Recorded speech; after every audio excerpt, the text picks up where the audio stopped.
Hello friends, पिछली video में हम लोगों ने रेस्पिरेटरी सेंटर्स का न्यूरल रेगुलेशन देखा था। आज की इस वीडियो में हम लोग chemical regulation of the respiratory centre की बात करेंगे। तो सबसे पहले हम लोग देखते हैं कि ये होता क्या है। तो the activity of the respiratory centre is Altered by the variation in the chemical composition of the plasma. तो जो हमारा रेस्पिरेटरी सेंटर है उसकी एक्टिविटी को हम लोग कुछ केमिकल कंपोजिशन जो कि हमारे प्लाज्मा में प्रेजेंट होते हैं उसके थ्रू अल्टर कर सकते हैं। तो ये हमारा केमिकल रेगुलेशन हुआ रेस्पिरेटरी सेंटर का। तो कुछ केमिकल हैं जो कि हमारे रेस्पिरेटरी सेंटर को अल्टर करते हैं, जैसे कि कार्बन डाइऑक्साइड, ऑक्सीजन और हाइड्रोजन आयन। तो अगर हम लोग देखें mechanism of action of the chemical on respiratory centre, the chemical acts through the chemo receptor, types of chemo receptor. तो जो केमिकल हमारे कीमो रिसेप्टर्स के तरह काम करते हैं और रेस्पिरेटरी सेंटर को अल्टर करते हैं उसे हम लोग कीमो रिसेप्टर कहते हैं। ये दो तरह के होते हैं, एक पेरिफेरल कीमो रिसेप्टर होता है, दूसरा सेंट्रल कीमो रिसेप्टर होता है। तो सबसे पहले हम लोग बात करेंगे पेरिफेरल कीमो रिसेप्टर की। पेरिफेरल कीमो रिसेप्टर जो होते हैं वो पाए जाते हैं एओर्टिक बॉडीज़ में और कैरोटिड बॉडीज़ में। अगर इनकी हम लोग लोकेशन देखें तो जो कैरोटिड बॉडीज़ हैं हमारी, ये लोकेटेड होती हैं on the आइडर side of the near the bifurcation of the common carotid artery. यानी जो हमारी कॉमन कैरोटिड आर्टरी होती है, जो आर्च ऑफ एओर्टा होता है, आर्च ऑफ एओर्टा से निकलती है कॉमन कैरोटिड आर्टरी। फिर कॉमन कैरोटिड आर्टरी जहाँ पर बाइफर्केट होती है इंटरनल और एक्सटर्नल कैरोटिड आर्टरी पर, यहाँ पर हमारी ये कैरोटिड बॉडीज़ पाई जाती हैं। ये हमारे पेरिफेरल कीमो रिसेप्टर हैं और इसको जो नर्व सिग्नल देती है ये होती है ग्लोसोफेरेंजियल नर्व, जो कि 9th क्रेनियल नर्व होती है। तो जैसा कि इसमें लिखा है एओर्टिक बॉडीज़ जो हैं वो पाई जाती हैं near the arch of aorta.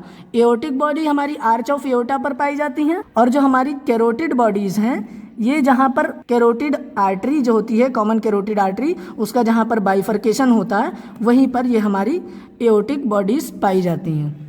अब अगर हम लोग एफरेंट नर्व्स की बात करें तो सबसे पहले आती है साइनस नर्व, जो कि ब्रांच होती है 9th क्रेनियल नर्व की, जिसे हम लोग ग्लोसोफेरेंजियल नर्व कहते हैं, जो कि कैरोटिड आर्टरी से सिग्नल लेकर जाती है। दूसरे होती है एओर्टिक नर्व, जो कि ब्रांच होती है 10th क्रेनियल नर्व की। 10th क्रेनियल नर्व को हम लोग वेगस नर्व कहते हैं, जो कि एओर्टिक बॉडीज से सिग्नल लेके जाती है। अब जैसा कि ये डायग्रामेटिक रिप्रेजेंटेशन है, इसमें ये आर्च ऑफ एओर्टा है और यहाँ से ये कॉमन कैरोटिड आर्टरी निकली हुई है। ये कॉमन कैरोटिड आर्टरी की जहाँ पर बाइफर्केशन है वहाँ पर हमारी कैरोटिड बॉडीज पाई जाती हैं, जो कि मेड्यूला से ग्लोसोफेरेंजियल नर्व्स के थ्रू कनेक्ट होती हैं और उसका सिग्नल यहाँ तक लेकर आती हैं और इसे हम लोग 9th क्रेनियल नर्व कहते हैं। फिर जो हमारी एओर्टिक बॉडीज हैं ये प्रेजेंट होती हैं आर्च ऑफ एओर्टा के ऊपर। आर्च ऑफ एओर्टा के ऊपर ये कनेक्ट होती हैं हमारी वेगस नर्व के थ्रू, जो कि 10th क्रेनियल नर्व होती है। अब हम लोग बात करेंगे सेंट्रल कीमो रिसेप्टर की। अगर सेंट्रल कीमो रिसेप्टर हम लोग देखें तो ये ventral surface of the medulla पर प्रेजेंट होता है। इसका फंक्शन क्या है कि ये H+ आयन के कंसंट्रेशन को मॉनिटर करता है, जो कि सेरिब्रोस्पाइनल फ्लूइड में होता है। और जो इंटरस्टिशियल फ्लूइड होता है ब्रेन के अंदर, उसके अंदर जो H+ आयन के कंसंट्रेशन को ये मॉनिटर करता है। अब आता है ventilatory response to oxygen, carbon dioxide and H+ ion. तो ventilatory response to the oxygen, सबसे पहले हम लोग देखेंगे कि हमारे रिस्पिरेशन के ऊपर हाइपोक्सिया का क्या इफेक्ट होता है। तो सबसे पहले क्या होता है कि इंस्पायर्ड एयर के अंदर पार्शियल प्रेशर ऑफ ऑक्सीजन जो है वो कम हो जाता है। इसकी वजह से alveolar partial pressure of oxygen भी कम हो जाता है। इसकी वजह से क्या होता है, arterial partial pressure of oxygen कम होता है और जो arterial partial pressure of oxygen जो होता है वो 60 mm/Hg से कम हो जाता है।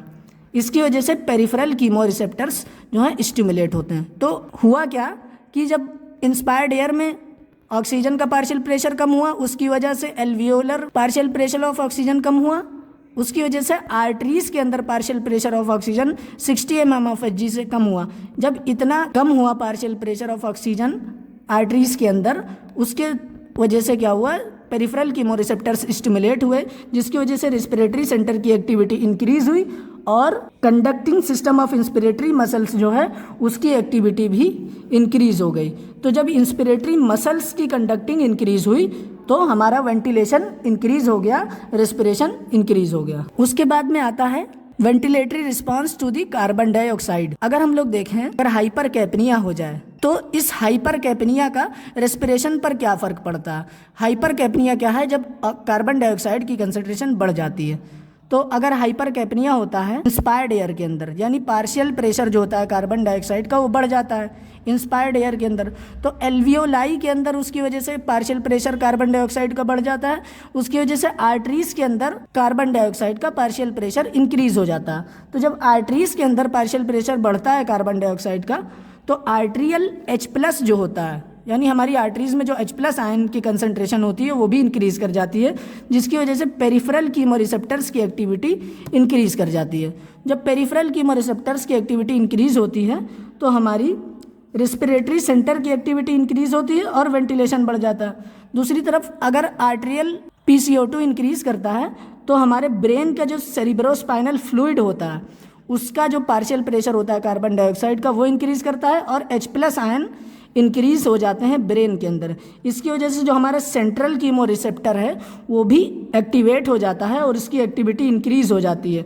उसकी वजह से भी रेस्पिरेटरी सेंटर की एक्टिविटी बढ़ती है और हमारा वेंटिलेशन बढ़ जाता है। तो ये यहाँ पर बताया गया कि कार्बन डाइऑक्साइड के इंक्रीज होने की वजह से, हाइपर कैपनिया होने की वजह से सेंट्रल और पेरिफेरल कीमो रिसेप्टर्स किस तरह से एक्टिवेट होकर के वेंटिलेशन को बढ़ाते हैं। फिर आता है ventilatory response to H+ ion. तो अगर हमारी बॉडी के अंदर एसिडोसिस हो जाए तो उसका रेस्पिरेशन पर क्या इफेक्ट पड़ता है। एसिडोसिस अगर डायबिटिक कीटो एसिडोसिस हो जाए या स्टार्वेशन कीटो एसिडोसिस हो जाए या एल्काली का लॉस हो जाए डायरिया की वजह से या फिर रीनल फेलियर हो जाए जिसकी वजह से H+ आयन जो है वो इंक्रीज हो जाए, तो सबसे पहले क्या होता है, लैक्टिक एसिड का एक्यूमुलेशन हो जाता है।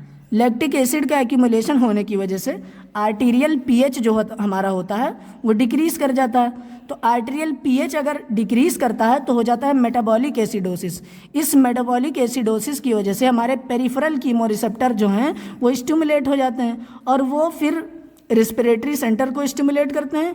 फिर रेस्पिरेटरी सेंटर जब स्टिमुलेट होता है तो हमारी पल्मोनरी वेंटिलेशन को वो इंक्रीज कर देता है। अब अगर हम लोग ओवरऑल केमिकल रेगुलेशन देखें रेस्पिरेशन का, तो क्या होता है कि H+ आयन इंक्रीज करते हैं ब्रेन के अंदर और आर्टेरियल PCO2 इंक्रीज करता है, जिसकी वजह से क्या होता है, सेंट्रल कीमोरिसेप्टर जो कि मेड्यूला में प्रेजेंट होते हैं वो स्टिमुलेट होते हैं और वो रेस्पिरेटरी सेंटर को स्टिमुलेट करके वेंटिलेशन को इंक्रीज कर देते हैं। अगर आर्टरीज के अंदर partial pressure of carbon dioxide increase होता है यानी हाइपर कैपनिया होता है और आर्टेरियल H+ बढ़ता है यानी एसिडोसिस होता है और जो आर्टेरियल PO2 है ये डिक्रीज करता है तो हाइपोक्सिया हो जाता है। हाइपर कैपनिया, हाइपोक्सिया और एसिडोसिस ये तीनों मिलकर के पेरिफेरल कीमोरिसेप्टर्स को स्टिमुलेट करते हैं जो कि कैरोटिड बॉडी और एओटिक बॉडी में पाए जाते हैं और ये स्टिमुलेट करते हैं रेस्पिरेटरी सेंटर को, जिसकी वजह से वेंटिलेशन इंक्रीज कर जाता है। अब हम लोग देखेंगे कि सेंट्रल कीमोरिसेप्टर और पेरिफेरल कीमोरिसेप्टर्स में क्या डिफरेंस है। तो सबसे पहले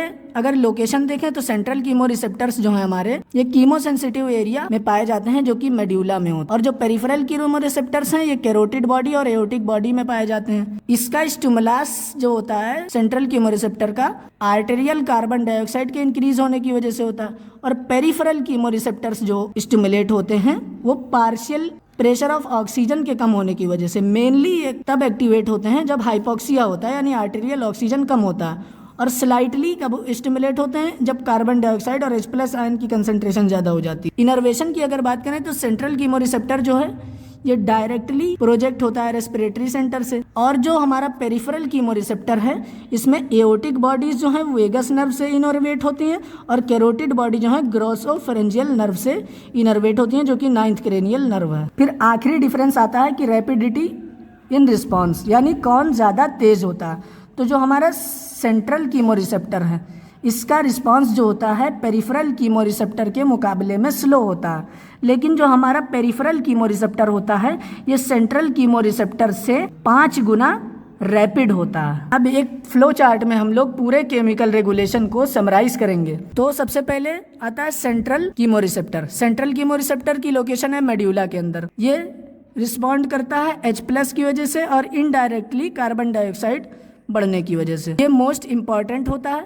इसकी मैकेनिज्म कैसे होती है, जब हमारा CO2 जो है ब्लड ब्रेन बैरियर को क्रॉस करता है तो वहाँ पर ये H2CO3 का फॉर्मेशन करता है यानी कार्बोनिक एसिड बनाता है। तो इसकी वजह से क्या होता है, जो हमारा सेरिब्रोस्पाइनल फ्लूइड होता है उसका पीएच कम हो जाता है और एसिडिटी हो जाती है।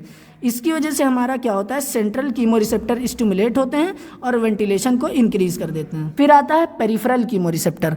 पेरिफेरल कीमोरिसेप्टर जो है हमारा कैरोटिड बॉडी और एओर्टिक आर्च में पाया जाता है। ये रिस्पॉन्ड करता है ऑक्सीजन के कम होने की वजह से, पीएच के कम होने की वजह से और कार्बन डाइऑक्साइड के प्रेशर को बढ़ने की वजह से। इसका मैकेनिज्म कैसे होता है, सबसे पहले पार्शियल प्रेशर ऑफ ऑक्सीजन कम होता है, 60 mmHg से भी कम हो जाता है। तो ये स्टिमुलेट करता है एओर्टिक बॉडी और एओर्टिक आर्च को, जो कि इंपल्स लेके जाती है 9th और 10th क्रेनियल नर्व से।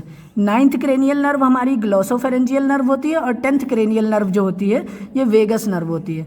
तो ये स्टिमुलेट करती है रिस्पिरेटरी सेंटर को, जिसकी वजह से अल्टीमेटली हमारा वेंटिलेशन जो है ये इंक्रीज हो जाता है। तो ये थी हमारे रिस्पिरेटरी सेंटर की केमिकल रेगुलेशन।